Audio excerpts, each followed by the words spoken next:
Partial fractions. The last lecture on partial fractions.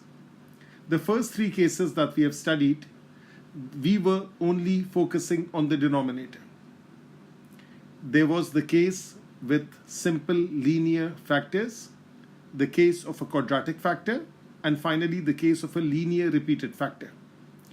But in all those cases, the reason why we were focusing only on the denominator was that because they were proper algebraic fractions.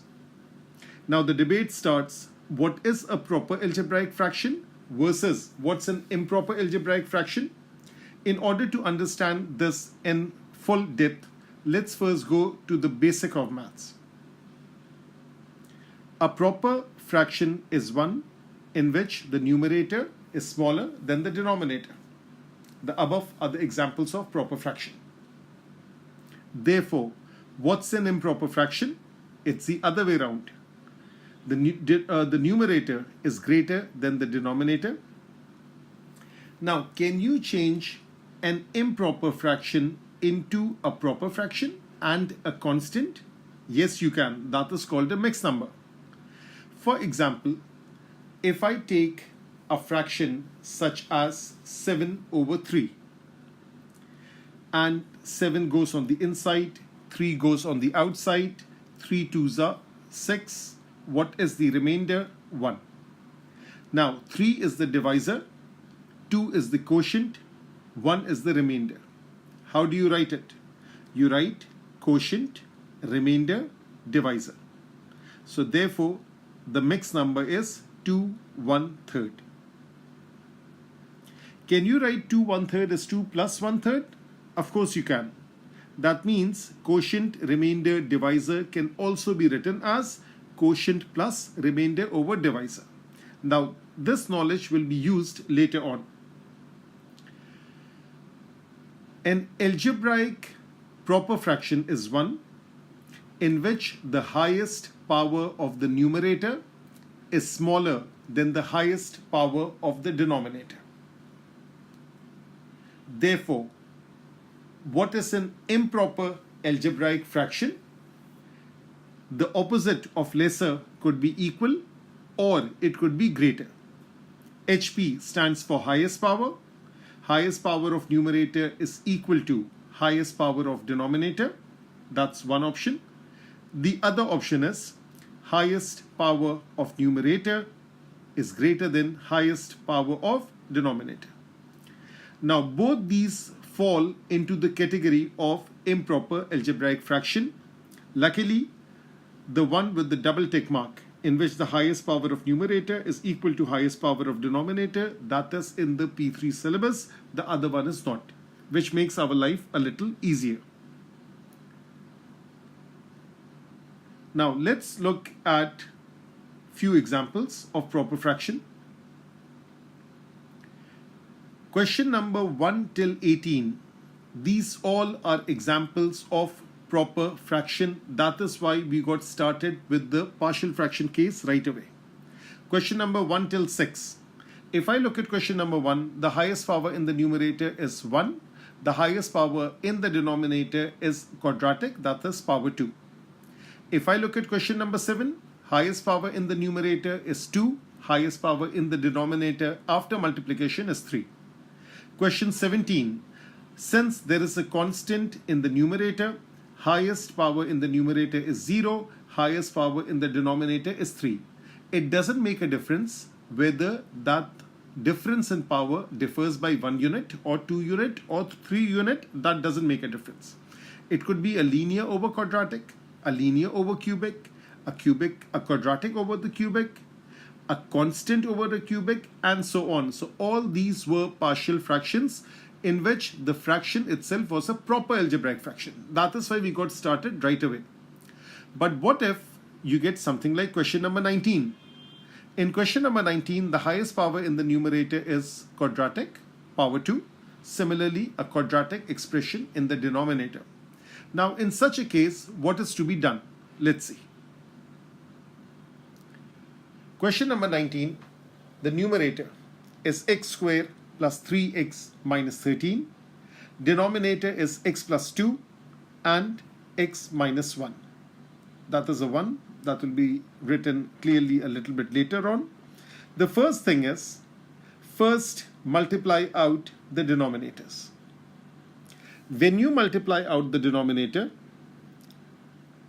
what happens is that you multiply these two, x plus 2, x minus 1, and you get a quadratic expression.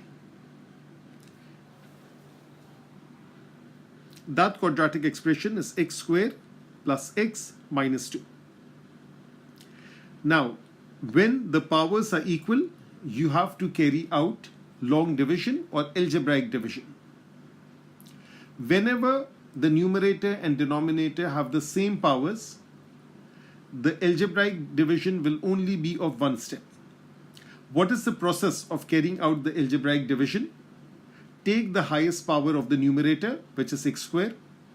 Take the highest power of the denominator and divide. Of course, the numerator is at the top, denominator is at the bottom. Therefore, the quotient comes out to be 1. Now, multiply this 1 with everything written in black. That is x squared plus x minus 2. Change the sign and add. So the plus becomes the minus and the minus becomes the plus. And what are you left with? You are left with 2x minus 11. What is the quotient? 1. What is the remainder? 2x minus 11. What is the divisor? That is x squared plus x minus 2, which was actually the product of two linear factors.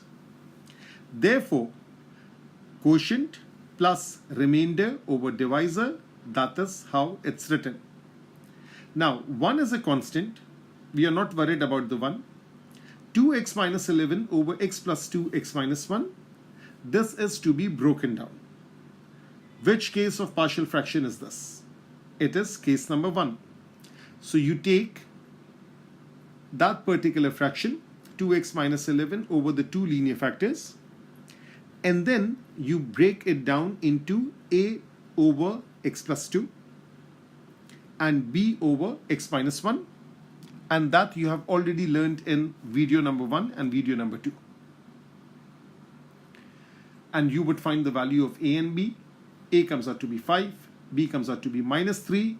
When you write the final answer, not only do you write a over x plus 2, which is 5 over x plus 2, b over x minus 1, the value of b is minus 3, but you should also write the constant. So therefore, this is the final answer. And that is how you carry out the partial fraction of an improper algebraic fraction. Now, when a question will come in the exam, first of all, check whether it's proper or it's improper.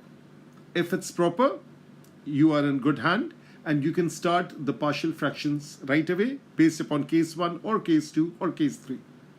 If it's an improper algebraic fraction, you have to carry out these steps, which looks a little bit lengthy when it is narrated, but when you try it out, it's just one extra step of long division. Another question. 3x squared plus 5x plus 3 divided by x minus 3. Again, it's an improper fraction. Highest power in numerator and highest power in denominator, it's the same. What is step number 1? Multiply out the linear factors, you get a quadratic expression. Step number 2, algebraic division, long division. 3x squared over x squared, that comes out to be 3. Therefore, multiply 3 with each one of them. That gives you 3x squared minus 9x plus 0. Quotient is 3.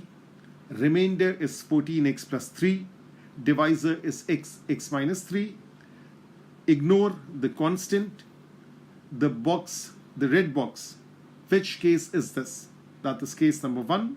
Solve for a and b, and that is how the final answer will look like once you have found out the value of a and b. So that was the whole story of partial fraction. This is one of the most important topics in P3. The reason being, not only the examiner asks a question about partial fraction, and that is later on linked with binomial expansion, partial fraction will also be involved in the chapter called integration. There would be an expression, you would first break it up, such as this expression. and then you would be integrating each term.